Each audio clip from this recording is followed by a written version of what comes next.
ભરૂચના હાંસોટ પંથકમાં આવેલ ખેતીની જમીનમાંથી પસાર થતી અંકલેશ્વરની એનસીટીએલ કંપનીની પ્રદૂષિત પાણીની પાઇપલાઇન અર્થે થતી ખોદકામની કામગીરી ખેડૂતોએ અટકાવી દીધી હતી।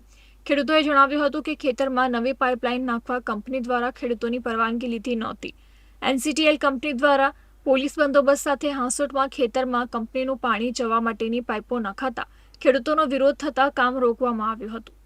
ખેડૂતોએ પોલીસની હાજરીમાં કામગીરી રોકી હતી। કંપનીના સીઈઓ ઉમેશ ચૌહાણના મતે આ પાઇપલાઇન નાખવા માટે પ્રાંત અધિકારીની સહમતિ લેવામાં આવી હતી અને બાદમાં પોલીસ બંદોબસ્ત માંગવામાં આવ્યો હતો।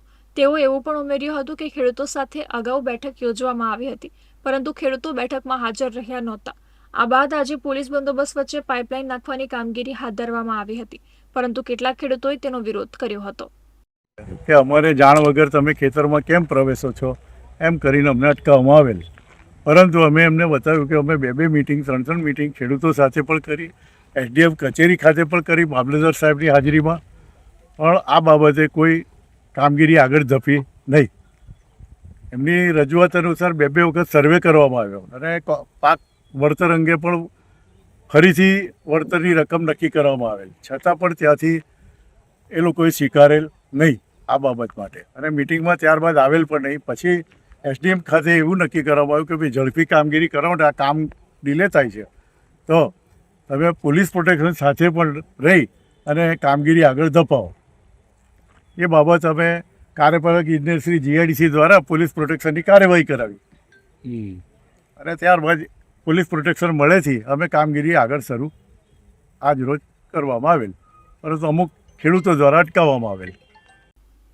બીજી તરફ ખેડૂતોએ જણાવ્યું હતું કે કંપની દ્વારા તેઓની પાસે કોઈપણ પરવાનગી કે સંમતિ લેવાની તસદી લીધી નહોતી અને અમારી જાણ બહાર ખેતરમાં ખોદકામ ચાલુ કરી દીધું હતું। આ પાઇપલાઇન મારફતે પ્રદૂષિત પાણી વહન થવાનું હોય, ભવિષ્યમાં પાઇપલાઇન થકી લીક થાય તો ખેતરમાં ભારે નુકસાન થઈ શકે છે। આ બાબતે કંપની બેજવાબદાર રીતે વર્તી પોલીસના ધાકે પાઇપલાઇન નાખવાની કામગીરી કરે તે અમે સાંખી નહીં લઈએ। અગાઉ આ જગ્યામાંથી એનસીટીએલ કંપનીની લાઈન ગયેલ હતી, જેનું વળતર પણ ખેડૂતોને ચૂકવેલ હતું અને હવે એ નવી લાઈન નાખવા માટે આજે કોઈ પણ ખેડૂતોને વિશ્વાસમાં લીધા વગર અહીંયા એ લોકો કહે છે કે એસડીએમ શ્રીનો હુકમ છે, મામલતદાર શ્રીનો હુકમ છે, એટલે એ લોકો લઈને સીધા મારા ખેતરમાં જેસીબી અને એનસીટીએલ કંપનીના ઉચ્ચ અધિકારીઓ આવી મારી કોઈ પણ જાતની પરવાનગી લીધા વગર મારા ખેતરમાં, જે મારા કબજાવાળું ખેતર છે, એમાં ખોદકામ કરેલ છે।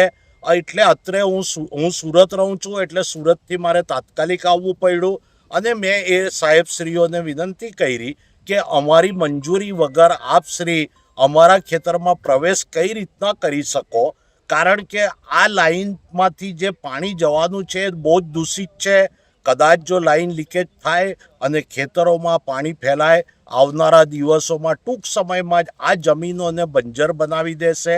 એટલે સરકારશ્રીને બી મારી ખાસ વિનંતી છે કે ખેડૂતોની ખેતીનો આવી રીતના નખો જ નહીં વળે એ પણ ધ્યાન રાખો અને ગરીબ ખેડૂતો જે આના ઉપર આજીવિકા રડીને પોતાનું ગુજરાન ચલાવે છે, એમને આવી મોટી મોટી કંપનીઓ આવીને દબડાવી નહીં જાય, એ દિશામાં પણ આપ યોગ્ય પગલાં લો એવી મારી આપ સરકારશ્રીને નમ્ર વિનંતી છે।